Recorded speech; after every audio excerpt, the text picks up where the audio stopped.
Thank you, Madam Toastmaster, fellow Toastmasters. It starts in 9 days. In 9 days, the new season of my online trivia league begins, and I'll be playing against 25 different opponents on a daily basis, head-to-head. The name of this trivia league is called Learned League, and it differs from other trivia leagues in one really important way, which is that everybody knows everybody else's stats in different trivia categories. And that information can be used to weight answers accordingly. Without going into too much detail, in a nutshell, if you know your opponent's Achilles heel, you can use that information to defeat him or her. In my case, my Achilles heel is geography. To give you an idea of where I stand on subjects, my best subject is math, where I get 83.5% of all answers correct. In contrast, with geography, I get a lowly 29.6% of answers correct.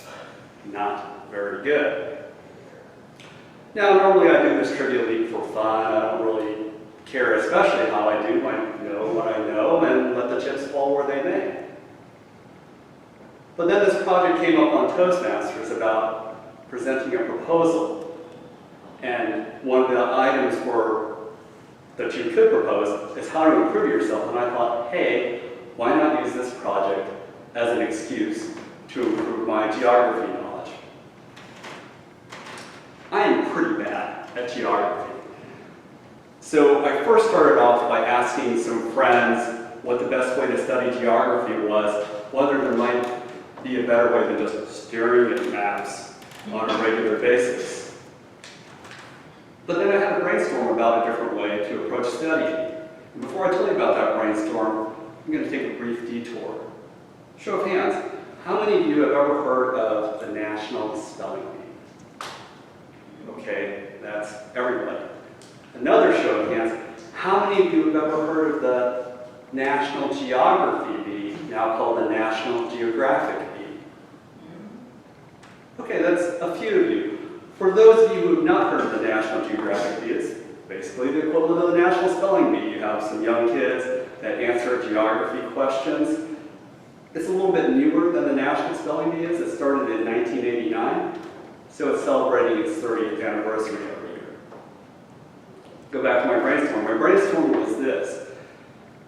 If there's a national competition, there are almost certainly prep guides for that national competition. And in fact, that happens to be true for the National Geographic Bee. There's this book, which is in its 5th edition, that is the official study guide for how to ace the National Geographic Bee. Why reinvent the wheel and try to figure out a good way to study geography when this guy, over 5 editions, has trained many young kids on how to study geography most efficiently? I'm not going to follow this book word for word. I don't have the kind of time that a 4th to 8th grader is going to devote to a national competition to win tens of thousands of dollars. So what I'm proposing is that I'm going to do a pared-down version of what this book has to say. In fact, I'm going to do that in 3 steps. Step 1, study maps. Step 2, read books. And step 3, play geography games. Step 1, study maps. Well, that's kind of an obvious strategy, isn't it? That's what I thought about at the very beginning. One of the things that this book suggests is that you buy a book with some really good maps, the better to be able to see everything in a big picture. I bought this book, which has pretty big maps, and it seems to be working pretty decently for me. It's geared towards high schoolers. That's great. I like that as well. It seems to be easy. And the way that I'm trying to study it is tied a little bit to the geography games that I'm playing, which I'll cover in step 3. Step 2, read books. Obviously, there's this book, the official book. It actually has a companion book right here. which I also checked out from the Iowa City Public Library, much like this, because I didn't want to spend any money on this, I just wanted to read. I did spend a little bit of money though. I spent $8 on a Kindle load from Amazon that's called Don't Know Much About Geography. If you're familiar, there's actually quite a few books in the series that don't know much about history, as you might guess with the first one. But Don't Know Much About Geography takes kind of a fun Q&A approach to geography instead of the stale textbooks that you might read. Step 3, play geography games. I think this is going to be the easiest of the 3 things to approach because games are fun. There are a few geography apps that are out there. I chose one that's called Learn World Geography, and it's on my iPod Touch. In some ways, it's not too different than having digital flashcards, but with a difference. When you look at the answer, you decide, how well did I know that answer? If you're like, I didn't know that at all, and you rate it a 1. If you say, hey, I knew it cold, like, what's the unit of currency in the United States? Yeah, the $5. For sure, I know that. What it does is it phases out the 5 and quizzes you more frequently on the 1s and 2s. And in fact, sometimes even in a 15-question session, if you say, yeah, I really don't know that, it'll quiz you 2, sometimes even 3 times on that same question in the same 15th question session. There are some times that I get 1s and 2s because I'm trying to learn all this on a small little iPod Touch, and I'm trying to make out the map of different islands east of Australia, and I can't really see it very well. And that's what I use to guide some of the studying of the maps that I do. I go to these maps when I don't know this answer, but I think I can read it a little better if I'm using this. To summarize, step 1, study maps. Step 2, read books. Step 3, play geography games. Eventually, I'm hoping to get to the point where I can fill out maps from scratch, blank maps. Now, you might be thinking at this point, rightly so, Albert, isn't this a lot of time to be spending on improving your stats for this online trivia league? Isn't that a little bit moot? And yeah, you'd be a little bit right, but I have broader goals than that.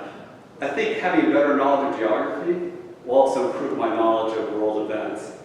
And I like the idea that I'm switching gears in my head a little bit, that my brain is working in a different way than I normally ask it to. And I think that'll be good to do. And if the fact that improving my stats is kind of motivating for me, and it helps me towards these broader goals, well, hey, I take motivation wherever I can get it. Quick side trivia note. Back in 2006, an 8th grader in Wilson Middle School in Moline, right here in the Quad Cities, won the entire National Geographic beat.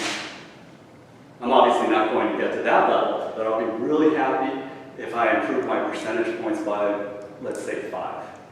Toastmasters.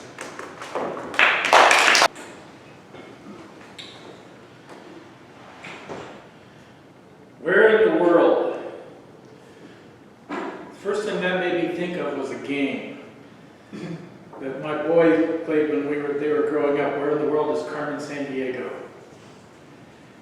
When you mentioned as one of your topics or your steps, playing games, I have to admit that was one of the first games that I thought of as well. Your proposal was very well described. You have a great description of your trivia league, which I appreciated. Made me think of my own experience playing Trivial Pursuit, and those things which I do well, and those things which I do poorly. And I can really empathize with you because being directionally impaired, I suck in geography. Your speech was engaging. There were good visual aids. I appreciated seeing those things and hearing about the National Geography Bee. Your organization was very good in terms of what you're going to do. Frankly, it's no less than I would expect from somebody with both your experience and your background in engineering.